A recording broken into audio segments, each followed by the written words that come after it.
গাজায় আল কাসামের স্নাইপার হামলা।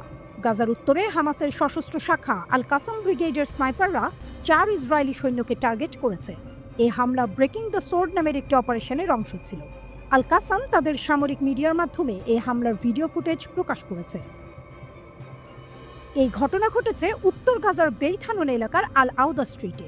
আল কাসামের যোদ্ধারা স্থানীয়ভাবে তৈরি ঘোল নামের স্নাইপার রাইফেল ব্যবহার করে এই হামলা চালায়। ফুটেজে দেখা গেছে ইসরায়েলি সৈন্য ও অফিসারদের লক্ষ্য করে গুলি ছোড়া হচ্ছে।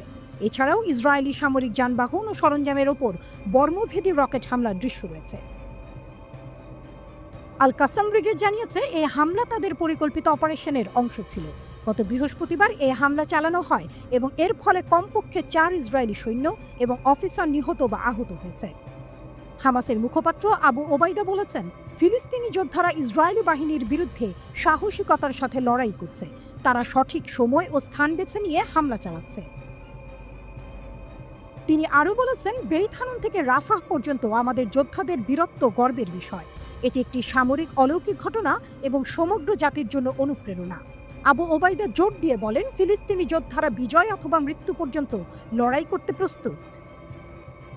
আল Qassam brigade breaking the sword নামে আরেকটি বড় অপারেশন চালায়। এই অপারেশনে ইসরায়েলি সামরিক বাহিনীর একটি গোয়েন্দা যানবাহন ট্যাঙ্ক বিধ্বংসী রকেট দিয়ে ধ্বংস করা হয়। যখন ইসরায়েলি সৈন্যরা উদ্ধার কাজে এগিয়ে আসে, তখন তাদের ওপর বিস্ফোরক দিয়ে হামলা চালানো হয়। এছাড়া আল কাসাম ইসরায়েলের একটি সামরিক ক্যাম্পে 4টি আরপিজি রকেট এবং মর্টার হামলা চালায়। গাজা সিটির আল তুফা এলাকায় ইসরায়েলি সৈন্যদের যানবাহনেও হামলা চালানো হয়েছে, যার ভিডিও প্রকাশ করা হয়েছে। ঘোল স্নাইপার রাইফেলটির নামকরণ করা হয়েছে শহীদ ইঞ্জিনিয়ার আদনান আল ঘৌলের নামে, যাকে 2004 সালে ইসরায়েলি বাহিনী হত্যা করেছিল। ঘোল রাইফেলের ইতিহাস। এই রাইফেল প্রথম ব্যবহার শুরু হয় 2014 সালে, যখন ইসরায়েল গাজা উপত্যকায় আক্রমণ চালিয়েছিল কিন্তু ব্যর্থ হয়। এই অস্ত্রটি ফিলিস্তিনি প্রতিরোধের অস্ত্র উৎপাদন ক্ষমতার একটি বড় অগ্রগতি হিসেবে দেখা হয়। 2014 সালে আমেরিকার দ্য ওয়াশিংটন পোস্ট একটি প্রতিবেদন প্রকাশ করে। তাদের দাবি ছিল, ফিলিস্তিনিরা এই ধরনের অত্যাধুনিক রাইফেল তৈরি করার জ্ঞান বা দক্ষতা রাখে না।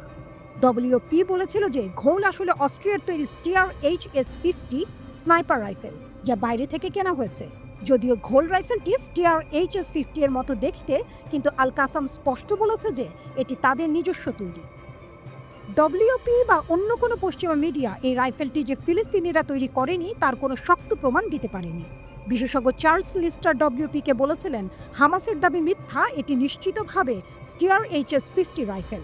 পশ্চিমা বিশ্লেষকরা দাবি করেছিলেন যে হামাস সম্ভবত কালোবাজার থেকে এই রাইফেল কিনেছে ফিলিস্তিনিদের প্রযুক্তিগত সক্ষমতাকে ছোট করে দেখানোর জন্য। কিন্তু আল কাসাম জোর দিয়ে বলেছে যে ঘোল রাইফেল সম্পূর্ণভাবে গাজায় স্থানীয়ভাবে তৈরি করা হয়েছে।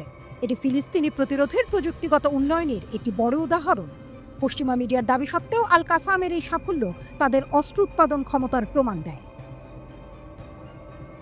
7 অক্টোবর 2023 থেকে এখন পর্যন্ত ইসরায়েলি বাহিনীর 849 জন সৈন্য নিহত হয়েছে। এর মধ্যে 412 জন সৈন্য গাজা ইসরায়েলের স্থল অভিযানের সময় মারা গেছে। হামাস বলছে তারা শক্তিশালী ইসরায়েলি বাহিনীর বিরুদ্ধে লড়াই চালিয়ে যাবে।